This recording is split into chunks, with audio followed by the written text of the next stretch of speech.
सर्वमंगलमांगल्यं सर्वकल्याणकारकं प्रधानं सर्वधर्माणां जैनं जयतु शासनं। पंच परमेष्टि भगवान की, आचार्य श्री गुरुवर कुंद कुंद महाराज की, आचार्य श्री गुरुवर विद्यासागर महाराज की। प्रत्येक वस्तु अपनी एक स्वतंत्र अस्तित्व रखने के बावजूद भी वह अपने वैभव का भोक्ता स्वतंत्र नहीं है। जब व्यक्ति दुनिया में आता है और दुनिया में रहता है अथवा दुनिया में है, तो दुनिया के कुछ नियम होते हैं। प्रकृति कोई चीज नहीं है, लेकिन प्रकृति ही सब कुछ है। प्रकृति अपने स्वयं के अस्तित्व को कहीं भी स्थापित नहीं करती। प्रकृति इन्हीं द्रव्यों के अधिकारों को अपने हाथ में ले लेती है। जहां भी दुनिया में अपन देखो, जब प्रकीर्णक रूप से देखेंगे तो हर वस्तु अलग है। हवाएं, पेड़ पौधे, जल, बापी वाटिकाएं, प्रकृति क्या चीज है। सारी दुनिया में अपन प्रकृति को खोजें, कहीं कोई प्रकृति वस्तु नहीं है, कोई अलग से नहीं है। जो वस्तुएं हैं उन वस्तुओं की एक व्यवस्था है। वस्तु की एक व्यवस्था को प्रकृति कहते हैं। प्रकृति अलग से कोई कहे तो कुछ नहीं, कहीं भी अस्तित्व नहीं।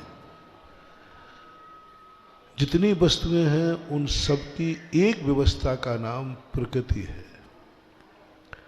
और प्रकृति का इसलिए नाम है नेचुरलिटी, स्वभाव, परनिरपेक्ष, जो स्वतः वस्तु के अंदर से प्रकट होता है, जिसमें कोई निमित्त न बने, उसको प्रकृति कहते हैं साहित्य भाषा में। धार्मिक भाषा में उसे स्वभाव कहते हैं। इसका स्वभाव क्या है? जल का स्वभाव शीतल होता है। क्यों शीतल होता है? क्योंकि यदि कोई उसे निमित्त न मिले तो वह शीतलता को स्वतः प्राप्त होता है। बिना निमित्त के जो कुछ भी घटित होता है वही प्रकृति है, वही स्वभाव है। और वस्तु के स्वभाव को धर्म भी कहा है। लेकिन ये एक धर्म ऐसा धर्म है जो धर्म ना तो हमें सुखी करता है ना दुखी करता है। क्योंकि बिना निमित्त के जो शक्तियां प्रकट होती हैं, वे शक्तियां किसी कार्यकारी नहीं होती, ना नुकसानदायक होती, क्योंकि वह प्रकृति है। प्रकृति को जब तक हम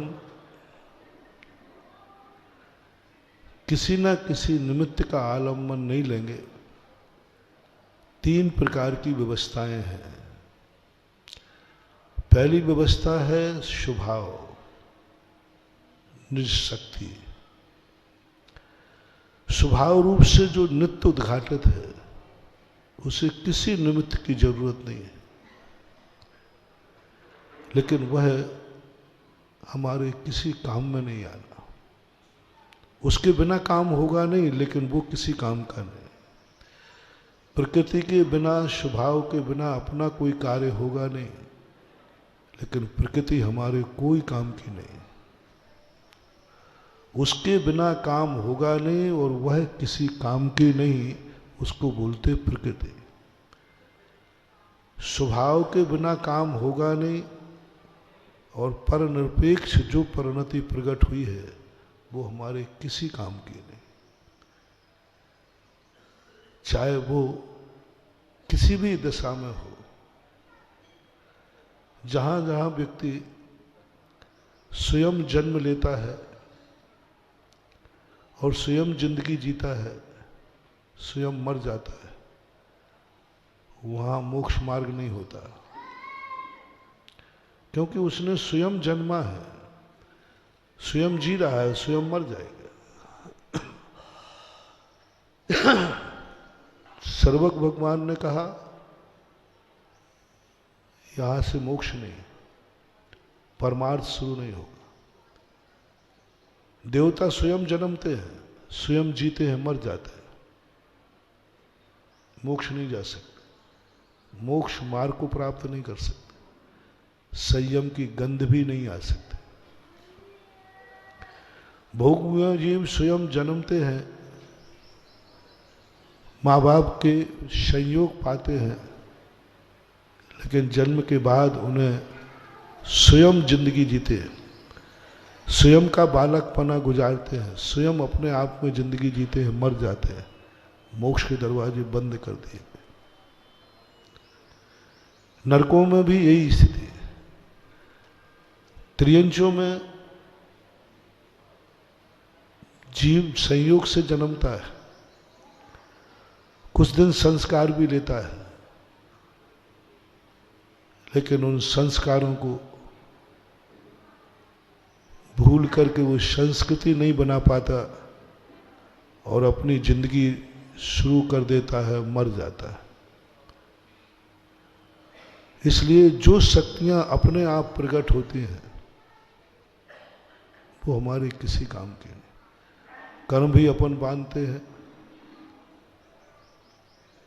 जो कर्म अपने आप बनते रहते हैं सहज भाव में, उनकी निर्जरा अपने आप होती है। निज काल पाए विधि झरना, तासो निज काज न सरना। अपने आप जो कुछ भी होने वाला है वो तुम्हारे किसी काम का नहीं है। पहला निर्णय करते चले अपन, जिसकी अपन थोड़ी गहनता में अपने आप जो आत्मा में द्रव्य में प्रकट होता है, त्रिकाली है, वो हमारे किसी भी काम का नहीं। चार द्रव्य त्रिकाली शुद्ध है, वे त्रिकाली शुद्ध, उनका कोई अस्तित्व नहीं है, उदासीन है। दूसरे की निमित्त शक्ति भी उदासीन है, वे जड़ है। और अपनी जिंदगी में भी जो कुछ भी दो प्रकार की शक्ति मानना। पहली वह स्वाभाविक शक्ति जो आत्मा में से सदा विद्यमान है, उसके आलंबन पर जिंदगी नहीं जीना। वह जिंदगी नहीं जीना जो कल हमने बासा कभी मत खाना। कल की कमाई पर आज की जो हंसी है, कल की कमाई पर जो आज की खुशी है, कल जो किया था उससे आज हमारी जिंदगी चल रही है, वो बासा खा रहा है। जैन दर्शन में बासा खाना अभक्ष है, त्याज्य। देवता बासा खाते, मोक्ष मार्गी नहीं है। भोग भूमि बासा खाते, वहां कोई कुछ भी नहीं करते, कोई धर्म नहीं, कोई मंदिर नहीं, कोई आवश्यक नहीं, कोई गुरु नहीं, कोई माला नहीं, कोई जाप नहीं, कोई नमोकार मंत्र, कुछ नहीं है। पूरी जिंदगी भर बासा खाते हैं। जो कमा के गए थे यहां से वह खाते, वो षडावश्यक नहीं पाल सकते, वो श्रावक की कोटि में नहीं आते। अविरज सम्यक दृष्टि है, लेकिन वो श्रावक नहीं है। देवता अविरज सम्यक दृष्टि है, लेकिन देवताओं को कोई भी श्रावक नहीं कहता, न पाक्षिक और न नैष्ठिक। एक पाक्षिक और श्रावक के दो भेद देवताओं में नहीं है। किसी भी आचार्यों ने नहीं लिखा कि देवता श्रावक होते हैं, क्योंकि वे षड आवश्यक करने के अधिकारी नहीं। क्यों? क्योंकि बासा खाते हैं, बासा जीते हैं, भाग के भरोसे जीते हैं। नारकियों का तो सवाल ही नहीं, वो भी बासा खाता है, पुराने दुखों को भोगता है। त्रियंच को होश नहीं है कि बासा क्या है, ताजा क्या है। इसलिए आज होलिका के दिन पर तुम्हें एक उपहार देता हूं, जिंदगी में ताजा खाना सीखो। आपके भोजन में, कल के भोजन में ज्यादा स्वाद है कि गरम गरम ताजे में? ठंडे में ज्यादा स्वाद है कि गरम में? गरम में। तो आज गरम गरम अपन खाएंगे। वो सूत्र तुम्हें दे रहा हूं जो बिल्कुल ताजा हो, फ्रेश हो, जो हमें अपने आप निज शक्ति से प्रकट ना हुआ हो,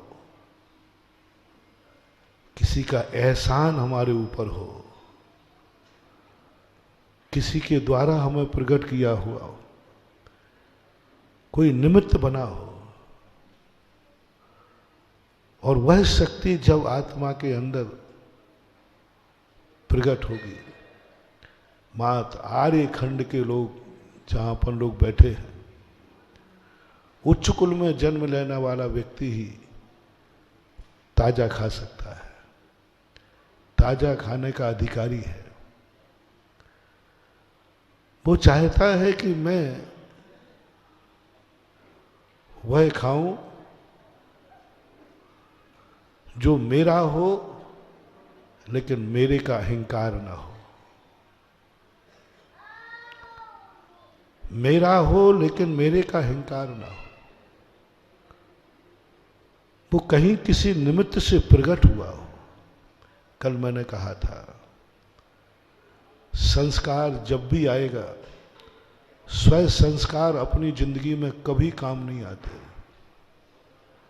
कभी नहीं आते। मोक्ष मार्ग बनते ही नहीं। यदि तुम्हें धर्म के चीज में करना है तो पहले बताओ तुम्हारे अंदर जो अच्छाई है वो कहां से आई। पहला प्रश्न पत्र दे रहा हो। तुम्हारे जीवन में तुम्हें जो अच्छा लग रहा है, कुछ सुख की लहर आ रही है, वो कहां से प्रकट हुआ है? तुम्हें ऐसा महसूस हुआ कि मैं एक अच्छे क्षेत्र में रह रहा हूं। ये अच्छा क्षेत्र तुम्हें स्वयं मिला है या किसी की गॉड गिफ्ट है, या किसी निमित्त से मिला है? वो गॉड गिफ्ट कौन है? ये क्षेत्र तुम्हें मिला क्यों? 3 लोक के अंदर तुम आर्य खंड में कैसे जन्म गए? क्यों तुम्हारे लिए मिला? ये स्थान तो तीर्थंकरों के लिए था, 63 सलाका पुरुषों के लिए था। तुम तो इनमें से कोई नहीं थे। आर्य खंड जो बनाया जाता है जनरल लोगों के लिए नहीं, 63 सलाका पुरुषों के लिए बनाया जाता है। वीआईपी चादर है ये। पूरे जम्बू द्वीप के अंदर, पूरे आर्य भरत क्षेत्र के अंदर 5 बुलेट खंड में जनरल फर्श बिछा हुआ है। जब कोई मेहमान आते हैं तो आपके यहाँ आगे एक चद्दर बिछा देते हैं, सफेद वाली। वो सफेद चद्दर क्या संकेत दे रही है? आज कोई वीआईपी, वहां कौन बैठेगा? वीआईपी। लेकिन कुछ लोग बड़े होशियार होते हैं, धीरे धीरे खिसक के उस चद्दर पे बैठते हैं, रस्सी में से हम चुपचाप देखते रहते हैं। वो चद्दर के नीचे बैठे थे तो पता नहीं क्या उनको फीलिंग हो रही थी, वो चद्दर के अंदर आते ही पता नहीं, जो वीआईपी के लिए थे वहां मैं बैठ गया। कुछ ना कुछ तो अनुभूति होती है, अन्यथा आप लोग अतिक्रमण नहीं करते। ऐसा ही 63 सलाका पुरुषों के लिए जो आर्यखंड चुना है, ये सफेद चादर है, उस चादर पर अपन को बैठने का मौका मिला है जो एक भी सलाका में नहीं है। एक आनंद की फीलिंग करो, एक आनंद की। मैं कोई वीआईपी नहीं था, एक जनरल आदमी था। मैं ना तो तीर्थंकर था, ना चक्रवर्ती था, ना नारायण था, ना प्रतिनारायण था, ना बलभद्र था, कुछ भी तो नहीं था। और मेरा जन्म इस आर्य खंड में हो गया, ऐसी फीलिंग करो। और फीलिंग करने के बाद खोजो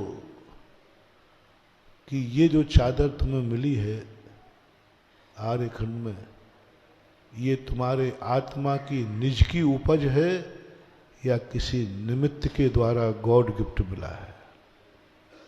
अच्छा काल, अच्छा कुल मिल गया तुम्हें, सुकून है कि तुम बहुत अच्छे कुल में जन्म लिया। वो तुम्हारे उपादान ने स्वयं जन्म लिया, किसी की गॉड गिफ्ट है। आपके अनुभव में आया कि मैं जैन हूं, क्या आपको अपने जैनत्व का आनंद है, गर्व है? आपको जैन कुल मिला, इस जैन जाति से, जैन कुल से कौन परेशान है? जो ये चाह रहा हो आज होली के दिन कि महाराज ऐसा आशीर्वाद दो कि अगला जन्म मेरा जैन के यहां ना हो। आज मांग लो जो मांगना है, बार बार का मांगने का झंझट छोड़ दो। आज तुम्हें जो कुछ भी मिला है, माँ बाप मिले, यदि ऐसा महसूस हो रहा हो कि माँ बाप मुझे ठीक नहीं मिले,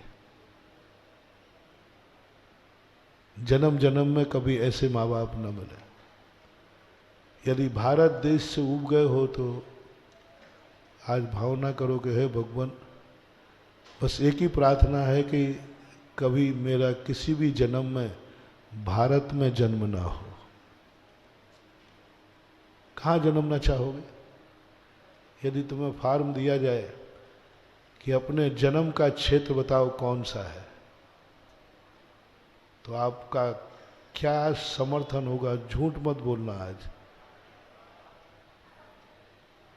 अंदर से पूछो। परीक्षा लूंगा अभी हाल। यदि आप कहेंगे, अभी आप बोले, अपनी तरफ से बोले, यदि आपको जन्म लेने का मौका दिया जाए, कहाँ जन्म लेना चाहते हो बोलो, तो कहाँ का बात करोगे? सब एक साथ बोलो, थोड़ा जोर से बोलो, टेप हो जाए। भारत। टेस्ट कर लो। आप या आपका बेटे को अभी हाल पढ़ के निकला है, आप पढ़ के निकले हैं व्यापार के लिए, और एक अमेरिका की कंपनी आपको 50 लाख का पैकेज दे रही है। यहाँ रहोगे तो 5 लाख का पैकेज है, आप कहाँ जाना पसंद करेंगे? बेटे को कहाँ? आधी आवाज़ कम हो जाएगी, ध्यान रखना। यहाँ रहे तो 5 लाख का है, अमेरिका गए तो 50 लाख का पैकेज है। आपका मन कहाँ जाने का करेगा? आपका बेटा बिटिया को कहाँ भेजने को करोगे? झूठ बोले कौआ काटे।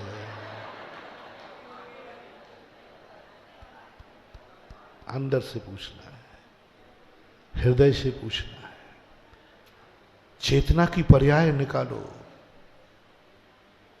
चेतनोदय तीर्थ क्षेत्र में बैठे हो, छेद करके सोचो। 35 लाख का डिफरेंस, 45 लाख का डिफरेंस हमें विदेश भेज देगा, भेजे जा रहे हैं हजारों लाखों एनआरआई। 45 लाख के डिफरेंस के कारण भारत छोड़कर विदेश चले गए।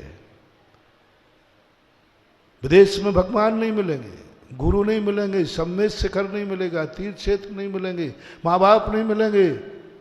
तुमने जवाब दिया चलेगा। वहां कोई तीर्थ क्षेत्र नहीं है कि हमें यदि फीलिंग हो जाए कि मेरा जन्म भारत में हुआ है, मुझे आनंद है, तो व्यक्ति भिखारी बनना पसंद करेगा, लेकिन भारत में रहना पसंद करेगा यदि अंदर की फीलिंग है। मजदूरी कर लूंगा, भीख मांग लूंगा। भारत में जन्म हुआ है तो जन्मूंगा भारत, जन्मा भारत में हूं तो जीऊंगा भारत में और मरूंगा भी भारत। इसके लिए भिखारी बनना पड़ेगा, मंजूर है। ऐसी परिणति, ऐसी आवाज आत्मा में से निकल जाए, तब समझना कि तुम्हें आर्य खंड में जन्म लेने का गर्व है। हमारे यहाँ एक कहीं उल्लेख आया है कि एक व्यक्ति से परीक्षा की कि तुम सम्यक दर्शन प्राप्त करोगे तो नरकों में पड़ोगे, और सम्यक दर्शन छोड़ दोगे तो नौमा ग्रेविक मिलेगा। देख लो नरकों के दुख और स्वर्गों के सुख। सम्यक दृष्टि कहता है सम्यक दर्शन के साथ मुझे नरक में भी वास करना श्रेष्ठ है। महात्मा गांधी ने एक बार कहा था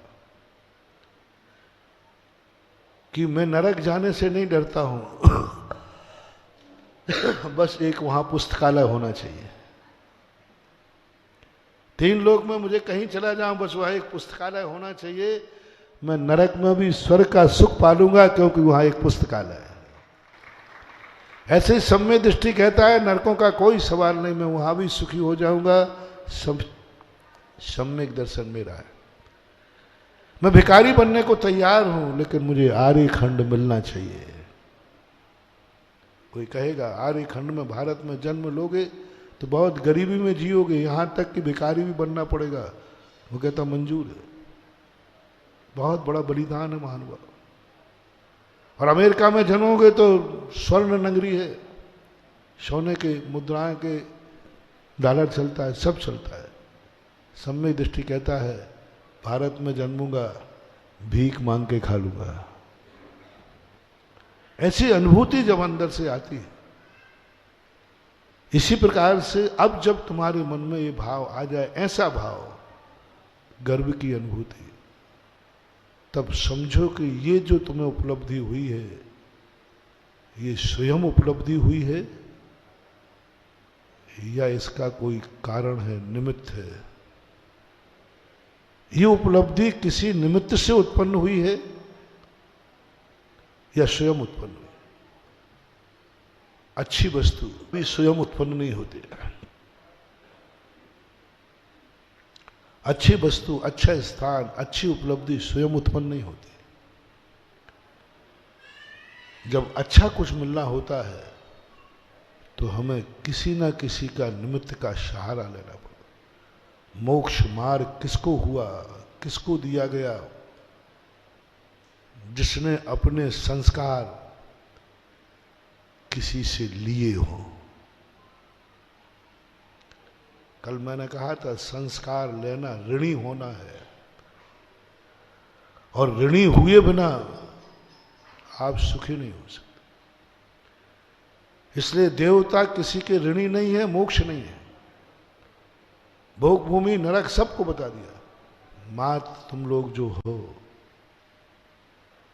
उसका आपको एहसास होना चाहिए कि मुझे गर्भ में जन्म दिया। प्रकृति ने कहा तुम अपने तरीके से नहीं जियोगे, तुम्हें एक मास्टर देता हूं, एक गार्जियन देता हूं, एक शिक्षक देता हूं, वो जैसा जलाएगा वैसा तुम्हें जीना है। वो टाइटल तुम्हें देगा कि तुम कौन हो, और इसमें गर्व बहुत नीच ऊंच सब होते हैं। उनमें तुम्हारे लिए फीलिंग किया कि हमारे माँ बाप जैनी हैं और हमने जैन जाति में जन्म लिया, इसके निमित्त को खोजो। तुम्हारा मन अच्छा है, तुम्हारी आंखें अच्छी हैं, कान अच्छे हैं, तुम्हारा शरीर स्वस्थ है, तुम्हारा परिवार अच्छा है, इसका श्रेय किसको जाता है? बस उसकी खोज हमें आज करना है। जो कुछ भी अच्छा तुम्हारे पास है उसका श्रेय किसको जाता है? कौन है जिसके कारण से तुम्हें ये सब सुख का दिन तुम्हारी जिंदगी में आया, जिसकी तुम फीलिंग कर रहे हो? बस उसको खोजना है। और यदि वो हमने खोज लिया तो समझ लेना उसकी खोज करने का नाम ही संस्कृति की खोज है। संस्कार तो हम भोगते हैं, संस्कारों का तो आनंद हम लेते हैं, संस्कारों से तो हम महान बनते हैं। हम अच्छे कुल में, अच्छे संस्कार में, एक मास्टर ने अच्छा पढ़ाया, एक माँ बाप ने अच्छी तरह तुम्हें जिंदगी दी, तुम बहुत अच्छे बन गए, तुम बहुत सुखी हो जाते, बहुत आनंद मनाते हो। लेकिन सबसे बड़ी कमी क्या कर गए? जिसके निमित्त से तुमने ये ऊंचाइयां छू थी उसको तुम भूल गए। सबसे बड़ी भूल है अपनी।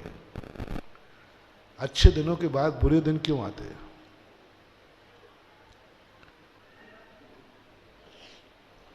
अच्छे दिनों के बाद बुरे दिन क्यों आ जाते हैं? उसका मूल एक कारण है कि जिस दिन तुम्हारा अच्छा दिन आया था वो अच्छा दिन क्यों आया? हम अच्छे दिन को भोगने में इतने मस्त हो गए, उस अच्छे दिन के भोगने के आनंद में इतने मस्त हो गए कि जो अच्छा दिन किसी निमित्त से आया है उस निमित्त को हमने याद भी नहीं किया, खोजा भी नहीं, खोजा भी नहीं, विचार ही नहीं किया, क्योंकि हमें इतना आनंद आ गया, इतने आनंद में हम डूब गए, हमें याद ही नहीं। हमने सोचने का मौका ही नहीं दिया कि आज मेरा अच्छा दिन क्यों आया।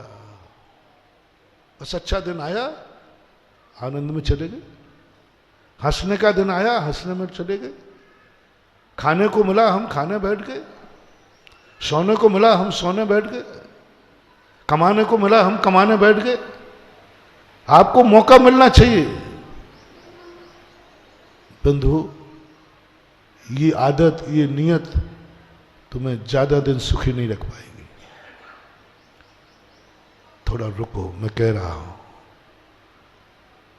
जब भी तुम्हें अच्छा लगे सुबह उठते ही थोड़ा रुकना, ये आज ऐसा क्यों लग रहा है, अच्छा लग रहा है। जब भी किसी वस्तु को देखकर तुम्हें लगे कि ये अच्छी वस्तु है, जल्दी ग्रहण मत करना। खाने को यदि तुम्हारे मन माफिक भोजन आए, 1 मिनट रुक जाओ, 1 मिनट रुक जाओ। बहुत अच्छा खाना है, बहुत भूख लगी, मन पर थोड़ा 1 मिनट रुक जाओ। ये अच्छा खाना तुम्हें किसने दिया है? कौन है इसका कर्ता? कौन है इसका कर्ता? दुनिया में ऐसे लोग भी हैं जिनको अभी खाने के लिए भी नहीं, हो सकता है कि नहीं, लेकिन मेरे पास तो बहुत अच्छा है, मन माफिक है। 1 मिनट रुको, कौन है इसका? क्यों हुआ ऐसा? क्यों मेरे पुण्य इतना उदय में आया? 1 मिनट सोचना है, बस प्रश्न पैदा करो, क्यों ऐसा हुआ? इसी नगर में एक व्यक्ति है जिसको खाने को नहीं, और मुझे मन माफिक खाने मिल रहा है। कौन है ये पक्षपात करने वाला? किसने ये भेद डाल दिया? चाहे तो वो भी रहा है, मैं भी रहा हूं, और मेरी चाह पूरी हो गई, वह रोता हुआ बैठा है। क्यों? बस प्रश्न उठा लेना। बुरे दिन की बात नहीं कर रहा हूं। बुरे दिन आते ही तो आप प्रश्न उठाते हो, मेरा बुरा दिन क्यों आया? होता है ना, महाराज जी बताओ ना मेरे बुरे दिन क्यों चल कोई पूछने नहीं आता, बताओ ना महाराज मेरा अच्छा दिन। आपका व्यापार नहीं चलता ना, तो क्या पूछते हो महाराज से? महाराज कुछ तो बताओ, मेरा व्यापार ही नहीं चलता। कहाँ आए वे लोग? महाराज कुछ तो बताओ, मेरा व्यापार अच्छा है ना। कभी नहीं पूछने का भाव आया। बीमार व्यक्ति आता है, बोलो महाराज जी बताओ ना कुछ, मैं बीमार, बहुत दवाई कर ली। स्वस्थ व्यक्ति कभी पूछने नहीं आया, महाराज बताओ मैं सबसे ज्यादा स्वस्थ क्यों हूं। अंधा आता है, महाराज बताओ मैंने क्या पाप किए अंधा हूं। कौन आया, महाराज बताओ मैंने क्या पुण्य किया कि मैं 80 साल में भी चश्मा नहीं लगा रहा हूं। ये क्यों प्रश्न क्यों नहीं आ रहा? पाप के लिए प्रश्न क्यों आता? अशुभ के लिए ही प्रश्न क्यों आता है? बुरे दिनों के प्रश्न क्यों आते? बुरे दिन आते ही हमारे पास 1000 प्रश्न उठ जाएंगे कि क्यों आया, उसने किया होगा महाराज, शायद महाराज आपकी गलती है। बोले क्यों? आपने वो आशीर्वाद अच्छा नहीं दिया होगा। लोग हमें और फंसा लिया। और अंत में तुम्हें कुछ नहीं मिलता है तो यही कहोगे आजकल भगवान की कृपा है ना।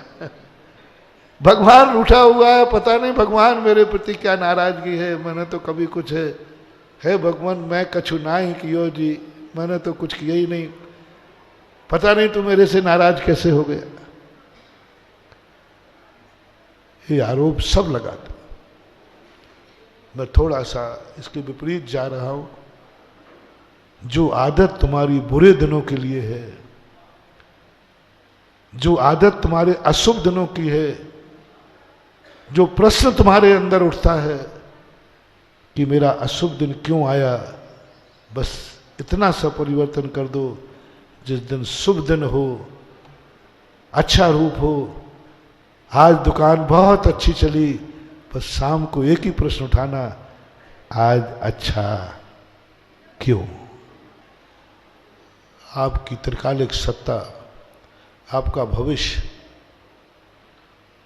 आपकी क्षयोपम दशा प्रकट होना शुरू हो जाती। क्यों जागा? क्यों भोजन आया मेरे सामने? खोजना तुम नहीं खोज सको, तुम खोज सकोगे? महाराज नहीं खोज सकेंगे। आप तो बेफालतू समय खराब मत करो, मुंह में पानी आ रहा है, खाने दो। पुण्य को भोगने में व्यक्ति इतना उतावला है, इसलिए वो पुण्य पापानुबंधी हो जाता है। पुण्य तो आता है लेकिन पाप की गठरी बांध के जाता है। सुख तो आता है, दुख का समुद्र छोड़ के जाता है। अच्छे दिन तो आते हैं लेकिन बुरे दिन की लाइन छोड़कर जाते हैं। अच्छे दिन एक दिन आएगा, 100 दिन बुरे दिन आएंगे। क्योंकि पुण्य के फल को, पाप के फल को भोगने में भली उतावले हो जाना, पुण्य के फल को भोगने में कभी उतावले मत होना। 1 मिनट रुको, क्यों प्रश्न लाओ।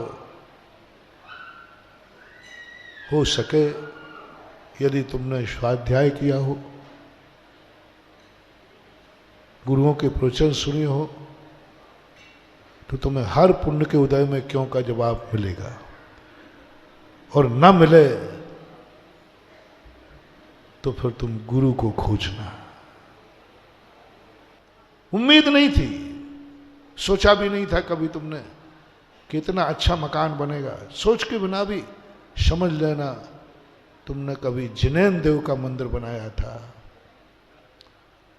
अब मकान के नागल बाद में करना, मकान में प्रवेश बाद में करना, ये किसकी बदौलत मिला है? अब आप बोलो ना। उठाओ चावल, उठाओ अर्घ, उठाओ श्रीफल, और जिनेन देव को पहले थैंक्स कह के आओ। हे प्रभु, कभी मैंने तेरा आवास दान दिया था, उसका फल फल गया। मैंने बीज बोया था, फसल मेरे मकान पे आ गई है। मैं तेरा आभार मानने आया हूं और एक पूजा कर डालो जिनसेन स्वामी थी महापुराण में।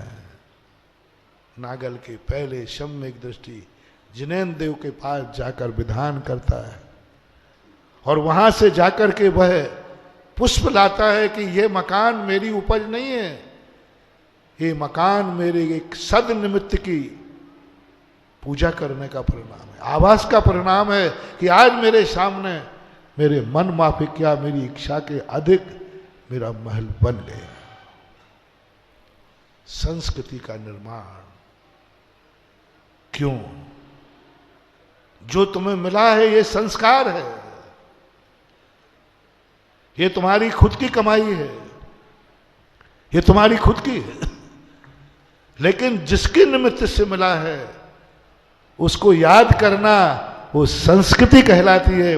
और जो संस्कार के बाद संस्कृति की स्थापना कर देता है उसका कभी डाउनफॉल नहीं होता, वह निरंतर बढ़ता ही जाता है। जब आनंद तो संस्कारों में है, उपलब्धि तो संस्कारों में है, उपलब्धि तो भोजन खाने में है, ये पक्का है।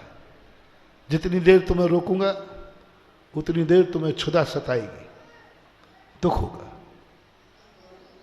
और जितनी देर मैं तुम्हें नहीं रोकूंगा उतनी देर तुम्हें भोजन में जल्दी आनंद आएगा, ये तो पक्का है। लेकिन मैं थोड़ा सा इसलिए रोक रहा हूं, मैं थोड़ा सा इसलिए रोक रहा हूं, कल फिर तुम्हें भूख लगेगी, कहां से लाओगे? कल फिर भूखे होगे, कहां से लाओगे? तो अपनी संस्कृति की तरफ हम जब मुड़ जाते हैं, संस्कारों को संस्कृति में डाल देते हैं, तो यह संस्कृति हमें कल के भोजन का भी इंतजाम करती है। और यदि इस संस्कृति का हम निरंतर रूप धारण कर लें तो हम जब तक सुखी रहेंगे, जब तक मोक्ष प्राप्त नहीं करेगा, और मोक्ष के बाद सुख की जरूरत नहीं, वो तो निज बिना प्रकट हो जाएगा। इसलिए अनंतों बार अपन लोग सुखी हुए, पुण्यवान हुए, लेकिन हम उस पुण्य को भोगने में इतने उतावले हो गए। जितना पुण्य का उदय आता है बस उसको भोगने का फल होता है। आनंद मनाओ, खुशी मनाओ, पुण्य से मिला है, पुण्य से मिला है, मकान बन गया, जल्दी नागल करो, मकान बन गया, जल्दी नागल करो। सम्यक दृष्टि कहता है नागल अभी नहीं होगा, जिसकी बदौलत ये नागल का मौका मिला है, पहले जिनेन्द्र देव का मंदिर बनेगा, उसकी प्रतिष्ठा होगी, बाद में मंदिर का नागल होगा। जाओ, तुम्हारा कभी फुटपाथ पर जन्म नहीं होगा जब तक तुम जिनेन्द्र नहीं बनोगे, क्योंकि आपने एक ही संकल्प किया कि नहीं, पहले जिनेन्द्र देव का आवास होगा, पहले जिनेन्द्र देव बैठेंगे, पहले उस मंदिर का नागल होगा, जिसकी कृपा से आज मेरे पास मकान है। इतनी रोक आपने जो लगाई है, कष्ट तो हुआ, लेकिन उतनी देर की रोक आपको जन्मांतरों तक के लिए सुखी करने का आइडेंटिटी कार्ड मिल जाएगा। और मंदिर से हमें क्या लेना ना, जब बनना होगा बनेगा, तो मकान तो मिल जाएगा। लेकिन जिस मकान को तुमने नागल के साथ प्रवेश किया है, वही मकान एक दिन भूकंप आएगा और दुख का कारण बन जाएगा। पापानुबंधी पुण्य, कभी कभी सोना चांदी धन दौलत मौत के कारण बन जाते हैं कि नहीं? पुण्य से आया, उसी कारण से व्यक्ति का जीवन खत्म हो जाता। इसलिए संस्कारों के बाद, मैं खुला कह रहा हूं, संस्कार कभी अपने आप प्रकट नहीं होगा, जो प्रकट होगा वो हमारे कोई काम का नहीं। हम पहले त्याग करा चुके हैं, पहले कह चुके उस संस्कार से कुछ नहीं। जो संस्कार नैमित्तिक संस्कार हैं, वो संस्कार जो हमारे अंदर आए हैं, उसका कोई ना कोई कर्ता है, कोई ना कोई निमित्त है, कोई ना कोई हमारा है जिसका एहसान हमारे ऊपर है, जिसका ऋण हमारे ऊपर है। उस कारण से आज हम सुखी बैठे हुए हैं। ये तीर्थ क्षेत्र, ये मंदिर तुमसे ऐसे ही नहीं बनवाए जाते। ऐसे ही नहीं, शास्त्रों में कहा गया है मात्र 84 लाख योनियों में ऐसा कौन सा कार्य है जो 84 लाख योनि का व्यक्ति नहीं कर सकता।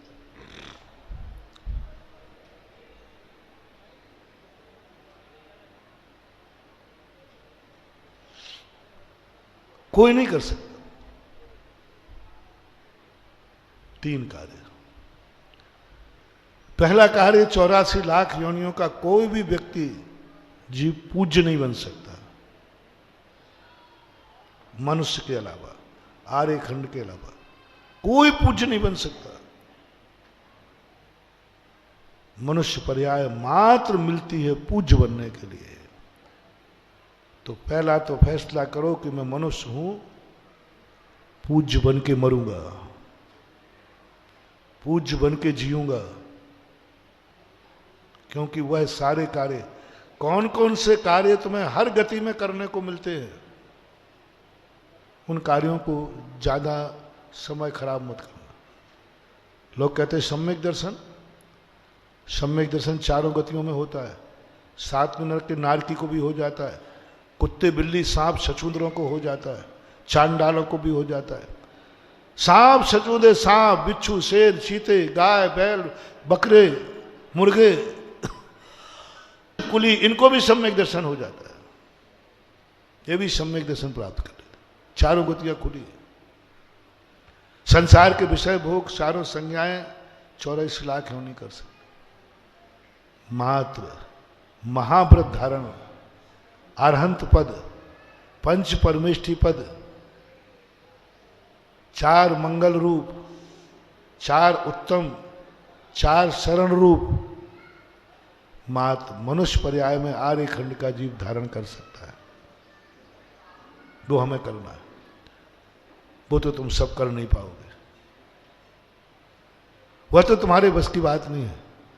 एक काम और दूसरा है, पूज्य बनो। सबसे पहले पंडित आसादर जी ने कहा, सबसे पहले गृहस्थ को पूज्य बनने का उपदेश देना चाहिए, उत्कृष्ट उपदेश देना चाहिए, मुनि बनने का उपदेश देना चाहिए। लेकिन वह उपदेश अधिक समय तक नहीं देना चाहिए, क्योंकि ये बनेंगे नहीं, समय खराब नहीं करना चाहिए। बोलो, पूरे प्रोशन मुनि बनने पे दूं, माल बिकेगा? हैं? बोलते नहीं हो, गर्दन ना दो, बराबर मत दो, आपका समय बेकार होगा। आसादर जी ने कहा थोड़ा समय दो, लेकिन दो पहले बताओ इनको। जब ये नकार दें कि नहीं, ये मार्ग मेरे से नहीं अपना सकते, तो दूसरा कार्य एक ऐसा सोचो जो 84 लाख योनियां नहीं कर सकती हो। कोई ऐसी चीज अपने द्वारा निर्मित करो जो सारे जगत के लिए पूज्य हो। कार्य तुम्हारा हो, पूजा सारा जगत करे, पूरा जगत करे। ऐसी कौन सी वस्तु जो तुम कर सकते हो?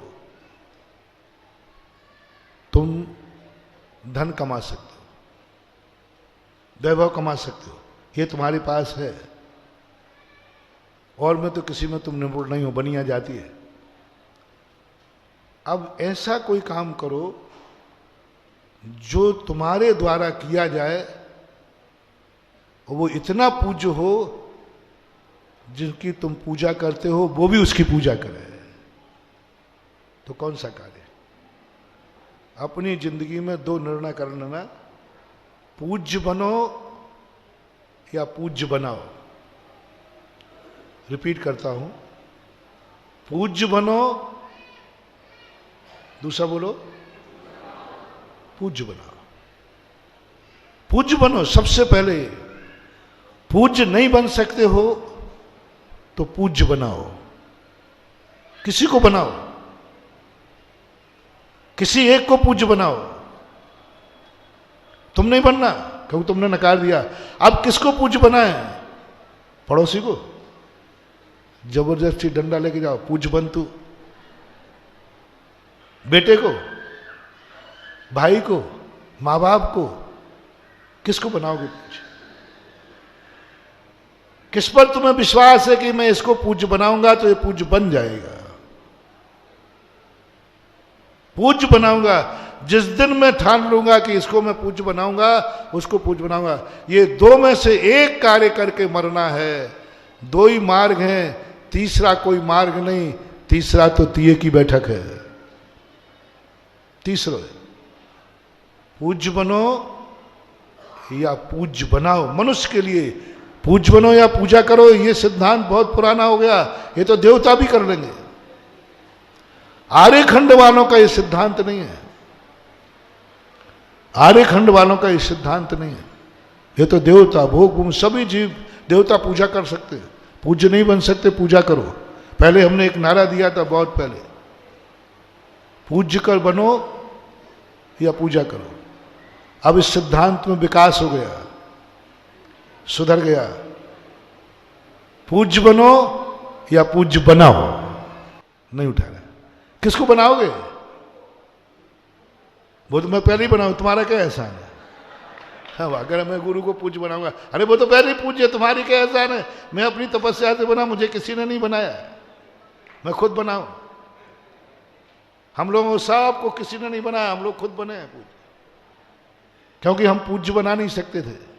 वो मार्ग मुझे अच्छा नहीं लगा। पूज्य बनना अच्छा लगा तो पूज्य बन गए, और तुम्हें अच्छा लगे तो मुझे कोई आपत्ति नहीं। अब एक गृहस्थ के ऊपर एक सरल मार्ग जो शास्त्रों में दिया है, हम किसी व्यक्ति को जबरदस्ती पूज्य नहीं बना। एक मार्ग है धन का आलंबन। धन तुम्हारे पास है और धन से एक ऐसी पूज्य बनाने की प्रक्रिया जैनागम में लिखी जिसे जिनेंद्र देव की मूर्ति कहते हैं, जिनेंद्र मंदिर कहते हैं, तीर्थ कहते हैं। मंदिर हम लोग नहीं बना सकते, लेकिन हम मंदिर की पूजा तो कर सकते हैं कि नहीं? तो प्रत्येक व्यक्ति के लिए, आर्यखंड में जन्म के लिए देवता पूजने, देवता मंदिर नहीं बना सकते, देवता दान नहीं दे सकते, देवता कभी दान नहीं दे सकते, और वो मंदिर भी नहीं बना सकते। आज तक किसी देवता ने मंदिर नहीं बनाया, कहीं दुनिया में नहीं बनाया। किसी शास्त्र में नहीं लिखा कि देवता ने मंदिर बनाया। क्यों? उनके पास खुद की कमाई नहीं है, सब बासी कमाई है। मंदिर बासी कमाई से नहीं बनाया जाता है। इसलिए आप मात्र एक आर्यखंड का संतान है जो यदि पूज्य नहीं बन पाए तो एक ऐसा जिनालय, एक ऐसा मंदिर, एक ऐसी मूर्ति उठा के बैठा के जाता है जिसे सारा जगत पूजा करता है, और वो कहता भगवान मैं तो पूज्य नहीं बन पाया, लेकिन मैंने अपने पाप से, कमाई से, मैंने अपने परिग्रह पाप से एक ऐसी पूज्य इमारत बनाई है जिसे सारा जगत पूजेगा। बस धन के दो रूप बताए, धन बुरा हूं भला कहिए। एक 10 लाख क्षण पूजा में आप पढ़ते हैं, धन बुरा हूं भला कहिए। धन बुरा है क्योंकि परिग्रह है, और परिग्रह सबसे बड़ा पाप है। लेकिन यदि उस धन से हम पूज्य की तरफ बनाने की तरफ मुड़ जाते हैं तो वह धन भला का कारण बन जाता है। इसलिए समय आपका लेट आते हो आप लोग। पहले सुबह जल्दी होता था, आजकल सुबह 9 बजे के बाद तो सुबह होता है आपका। फिर भी आप लोगों ने बहुत लेट शुरू करते हैं। आपको एक ही संकेत है कि अपने जीवन में वह ऐसा तीर्थ क्षेत्र जो संस्कृति के रूप में आपके लिए मिल रहा है, इसे हर व्यक्ति को यह सोचना है कि मेरा कोई ना कोई अंश यहां होगा, कोई ना कोई हमारा कमाई यहां होगी। मेरे पास जो अच्छाइयां हैं, मेरे पास जो पुण्य का उदय आया है, इसको मैं भोगूंगा नहीं। जिस उपकारी के निमित्त से आया है उस उपकारी के चरणों में चढ़ाए बिना भोगूंगा नहीं। इसलिए मैंने प्रश्न कहा था कि आपने उपकारी को खोजो, आवास दान खोजो। आवास दान का एक रूप होता है कि वह हमारे लिए कहीं ना कहीं से तद्रूप परिणति करता है। तो ऐसी पूज्य दशा को प्राप्त करने के लिए, विचार करने के लिए, कल जो आगाज हुआ है, माद घर की ही रक्षा नहीं करना, माद घर के ही मालिक बन के मत मरना, माद घर की व्यवस्था करके मत मरना, मरने के पहले सोचना मैं एक तीर्थ क्षेत्र का भी ट्रस्टी था और तीर्थ क्षेत्र की भी रक्षा की थी। मैंने एक तीर्थ की रक्षा करने का एक भाग दिया था, और मात्र रक्षक ही नहीं बनना। देखो शायद कुछ अभी 3 जिनालय बने हैं, मात्र 3 ही श्रावक हैं।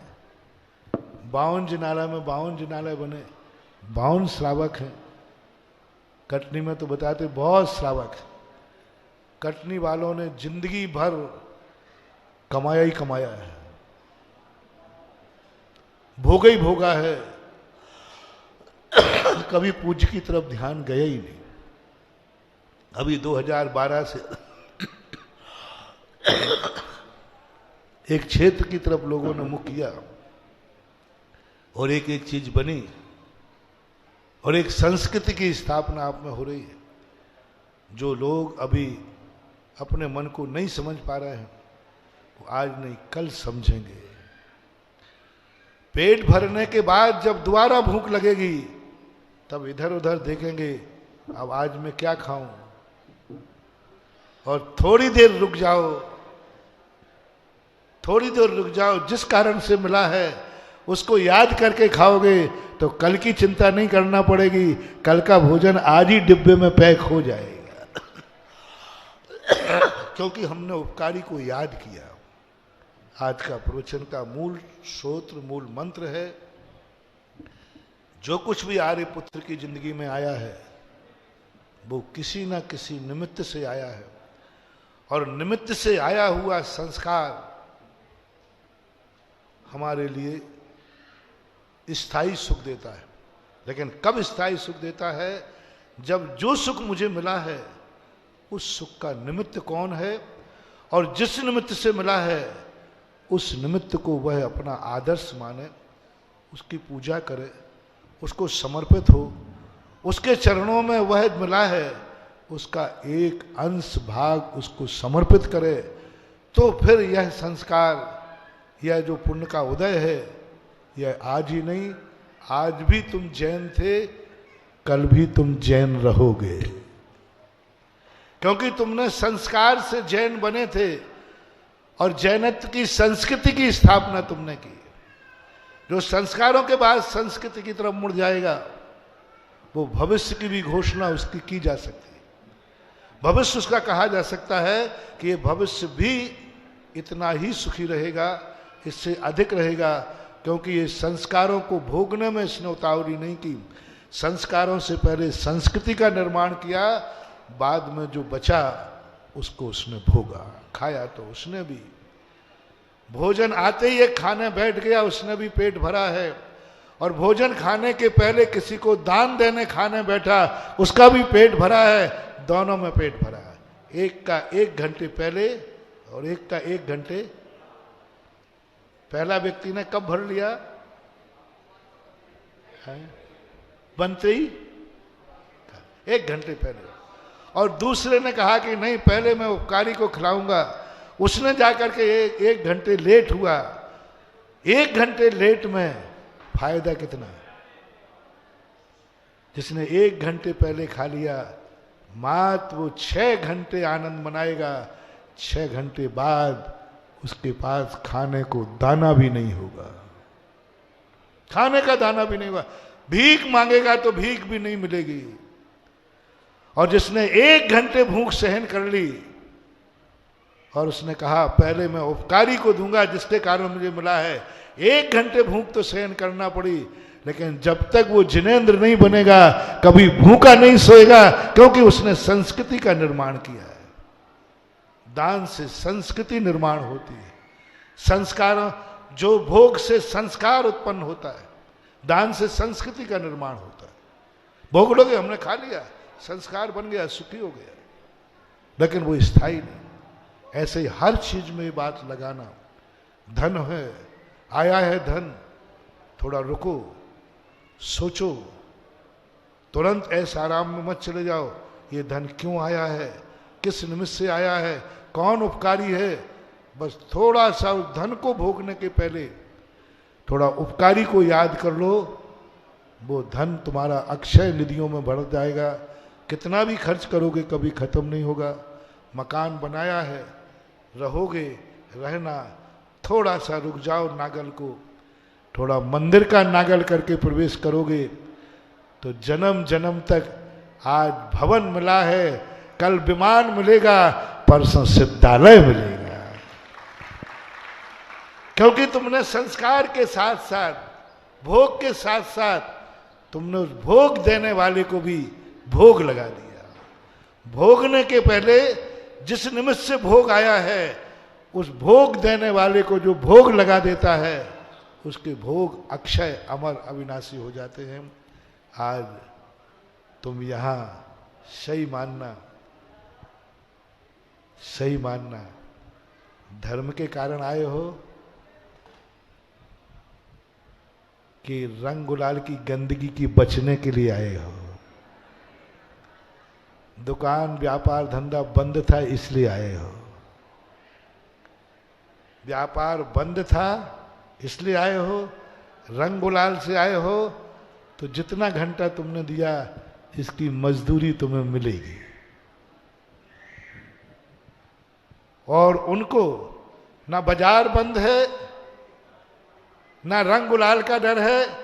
मेरा नियम है कि हमारे गुरु के प्रवचन हो रहे हैं, हमारे नगर में मंदिर है, तो हम सब पहले वहां जाएंगे, तो निश्चित समझना मजदूरी नहीं, मलकियत मिलेगी, बसियत मिलेगी। नौकर को बसियत नहीं मिलती, मजदूरी मिलती है, और बेटे को मजदूरी नहीं, बसियत मिलती है। जो मात व्यापार बंद था, होली थी इसलिए आए हैं, ये नौकर के समान भक्त हैं। और जो कहते बाजार खुले या ना खुले, होली हो या ना हो, हमारे यहाँ प्रवचन हो रहे हैं, साधु संघ आया है, तो मैं जाऊंगा, तो वो बसियत बेटे के समान संपत्ति पाएगा। अब आप कौन हैं? आप कौन हैं? गुरु के नौकर के समान, दोनों आज्ञा प्रधानी होते। नौकर भी आज्ञा मानता है और बेटा भी, पर नौकर नौकर होता है। धर्म को नौकरी के कारण मत करो। धर्म को ऐसा मत मानो कि अब कर्म नहीं करना इसलिए धर्म करना है, बाजार में नहीं रहना इसलिए नहीं। धर्म हमारा ऐसा रूप बन जाए कि 1000 काम हो, लेकिन पहला हमारा कार्य क्या है? धर्म की क्रियाओं को करना। निर्णय आपको है कि धर्म नौकर बन के करना है या बेटे बन के करना है। महावीर स्वामी की जय।